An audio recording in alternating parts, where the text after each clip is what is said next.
الرجیم بسم اللہ الرحمن الرحیم حور مقصورات فی الخیام فبأی آلاء ربکما تکذبان۔ انتہائی خوبصورت حوریں اپنے خیموں میں پردہ نشیں ہوں گی، تو اے انسانوں اور جنوں تم اپنے رب کی کس کس نعمت کو جھٹلاؤ گے۔ سامعین مکرم، گفتگو چل رہی ہے اہل جنت پر اللہ تعالیٰ کے انعامات اور اکرامات کی، اور یہ اللہ تعالیٰ کی اپنے بندوں کے ساتھ محبت اور پیار اور اس الفت کے خوبصورت محاسن ہیں جو اللہ تعالیٰ ایک بندے کے ساتھ اپنی محبت کا اظہار فرماتا ہے۔ اللہ نے ارشاد فرمایا کہ وہ اہل جنت جو جنت میں داخل ہو جائیں گے تو فرمایا ہر مسلمان کے لیے اللہ تعالیٰ جو حوروں کو وہاں پر ان کے لیے مختص فرمائے گا، فرمایا ان کے لیے دو روایات ملتی ہیں۔ ایک روایت یہ ہے کہ جنت کے اندر ان کے لیے الگ خوبصورت قسم کے خیمے لگائے جائیں گے جس کے اندر وہ با پردہ تشریف فرما ہوں گی۔ سرکار دو عالم صلی اللہ علیہ وآلہ وسلم سے سوال کیا گیا، یا رسول اللہ صلی اللہ علیہ وآلہ وسلم، یہ جو خیمہ ہے یہ کس چیز کا بنایا جائے گا؟ تو سرکار دو عالم صلی اللہ علیہ وسلم نے فرمایا کہ سفید موتی، فرمایا یہ خیمہ نہیں جو تم دنیا میں دیکھتے ہو کہ خانہ بدوشوں کے خیمے ہوتے ہیں، یا لوگ کسی مشکل حالات میں یا ایمرجنسی میں لوگ خیمے لگا لیتے ہیں اور خیموں کی بستی آباد ہو جاتی ہے، یا فرمایا تم مینا میں دیکھتے ہو کہ خیمہ بستی آباد ہوتی ہے، فرمایا یہ والے خیمے وہاں نہیں لگائے جائیں گے، بلکہ جنت کے اندر جو خیمے اللہ لگائے گا فرمایا وہ سفید موتیوں کے ساتھ تیار کیے جائیں گے۔ اب سفید موتی سے جو خیمہ تیار ہوگا ذرا تصور کیجئے اس خیمے کا حسن و جمال کیا ہوگا، اس خیمے کی شان و شوکت کیا ہوگی۔ اور یہاں پر اہل محبت نے یہ لکھا ہے کہ دنیا میں جو خیمے بنائے جاتے ہیں وہ انسان بناتے ہیں، اور وہ والے خیمے بنانے والا خود رب ذوالجلال خالق کائنات ہوگا۔ اب اس کی جو ظاہر ہے مالک کی جو ہر چیز مخلوق جو اس نے بنائی ہے، اللہ نے جو تخلیق کی ہے، آپ اللہ کی پیدا کردہ ایک ایک چیز کو دیکھیے تو آپ کو اندازہ ہوگا کہ انسانوں کی بنائی ہوئی چیزیں کیسی ہیں اور میرے مالک کی بنائی ہوئی چیزیں کیسی۔ تو فرمایا حور مقصورات، وہ حوریں پردہ نشیں ہوں گی، پردوں میں، مقصورات، اور فی الخیام، خیموں میں۔ اور دوسری روایت یہ ہے کہ جنت سے باہر، ایک تو پوری جنت ہوگی، وہ پورا باغ ہوگا۔ جنت کا معنی باغ ہوتا ہے عربی زبان، کیونکہ یہ جو اہل جنت جو ہیں، یہ جو اللہ کے پاکیزہ لوگ ہیں، نیک لوگ ہیں، باسیرت اور با کردار لوگ ہیں، اور جن کی نگاہوں میں شرم و حیا، قلب و جگر میں اللہ تعالیٰ کی محبت اور عشق رسول ہے، فرمایا ان کے لیے یہ باغات ہوں گے۔ جیسے دنیا میں لوگ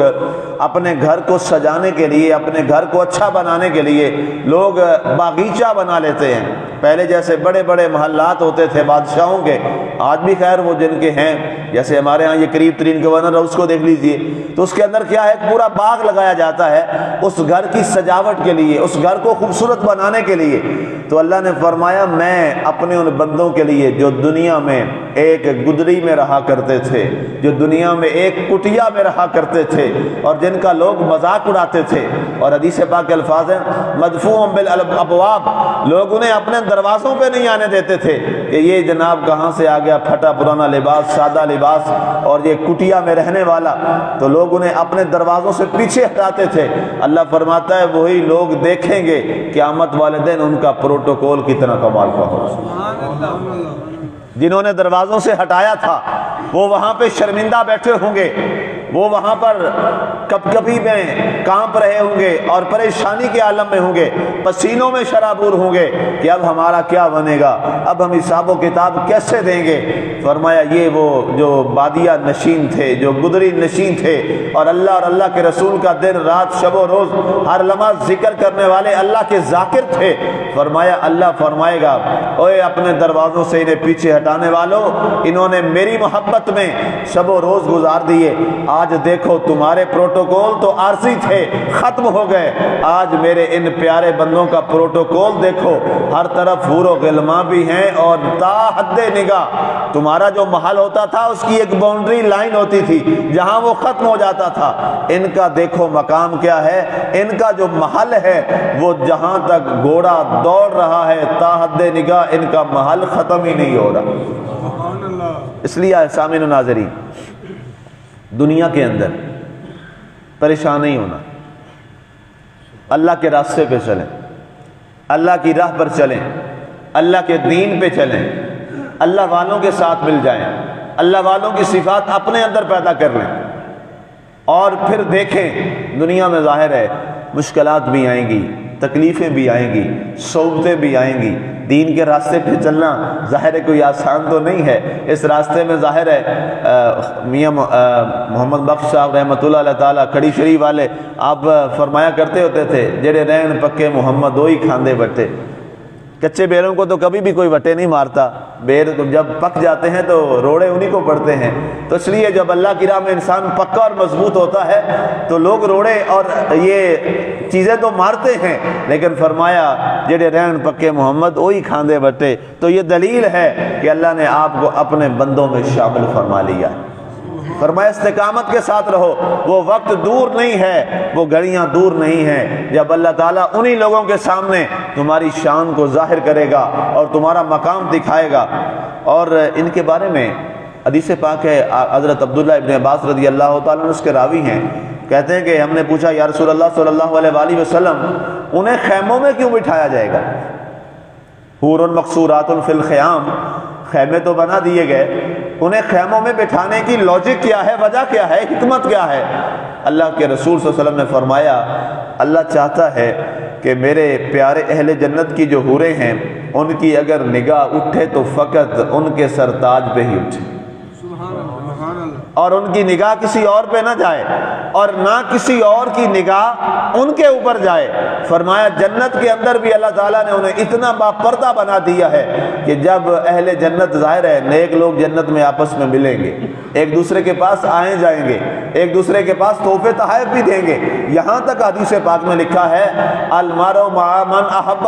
دنیا میں جو بندہ کسی کے ساتھ محبت کرتا تھا نا، تو جب وہ جنت میں جائے گا اور دوسرا بندہ جو ہے وہ جنت میں نہیں ہوگا تو جس سے محبت کی جاتی تھی وہ اللہ سے پوچھے گا یا اللہ فلاں بندہ دنیا سے میرے ساتھ بڑی محبت کرتا تھا، آج مجھے جنت میں نظر نہیں آ رہا، میں اس سے ملنا چاہتا ہوں۔ اللہ فرمائے گا وہ تو یہاں جنت میں نہیں ہے، اس کا تو معاملہ اور ہے، وہ تو کسی اور جگہ پہ ہے، جنت میں نہیں ہے، تو اسے نہیں مل سکتا۔ تو وہ اللہ کی بارگاہ میں عرض کرے گا مولا وہ دنیا میں مجھ سے محبت کرتا تھا، اب میں اس سے محبت کرتا ہوں، یا اللہ اس کو ایک بار تو مجھ سے ملا دے۔ اللہ فرمائے گا اچھا ٹھیک ہے تجھے ملوا دیتے ہیں، وہ جہنم میں ہوگا، دوزخ میں ہوگا۔ اللہ فرمائے گا جاؤ فرشتو اس کو جہنم سے لے کر جنت کی آبشاروں میں غسل دلوا کے میرے بندے کے پاس ملاقات کے لیے لے کے آؤ۔ جب ملاقات کے لیے آئے گا وہ پوچھے گا یار تو کہاں رہ گیا؟ کہا میرے اعمال اتنے اچھے نہیں تھے، آپ تو اعلیٰ مقام میں ہیں اور میں وہاں پر جل رہا ہوں، میرا یہ معاملہ ہے۔ اللہ تعالیٰ کی بارگاہ میں وہ نیک بندہ عرض کرے گا مولا تو نے یہ فرمایا تھا جو ایک دفعہ جنت میں آ جائے میں اس کو دوبارہ جہنم میں نہیں بھیجتا، یا اللہ یہ جب جنت میں آ گئے اسے میرے پاس ہی رہنے دے۔ حدیث پاک کے کیا کمال الفاظ ہیں، سرکار نے فرمایا اللہ فرماتا ہے اے میرے بندے تیری خوشی میں میں بھی راضی ہوں، ٹھیک ہے میں نے اس کو بھی جنت عطا فرما دی۔ نیکوں کے ساتھ دوستی رکھو، اچھوں کے ساتھ دوستی رکھو، یہ دوستی تمہیں کل بروز حشر بھی کام آئے گی۔ یہ دوستیاں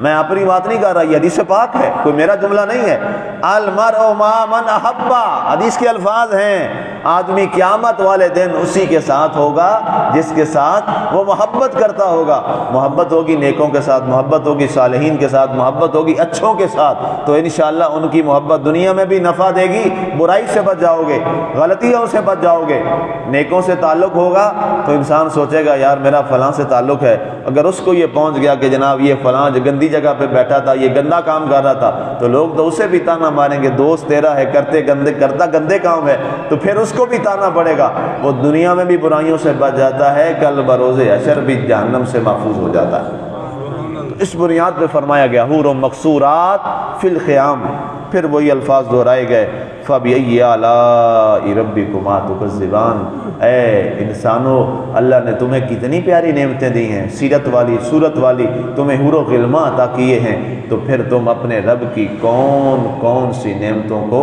جھٹلاؤ گے۔ اللہ تعالیٰ کی ذات ہمیں پیاری سنگت عطا فرمائے، اور اللہ تعالیٰ ہمیں نیک اعمال اور صالح کردار محفوظ کرنے کی توفیق عطا فرمائے۔ آمین۔ وما علینا الا البلاغ المبین۔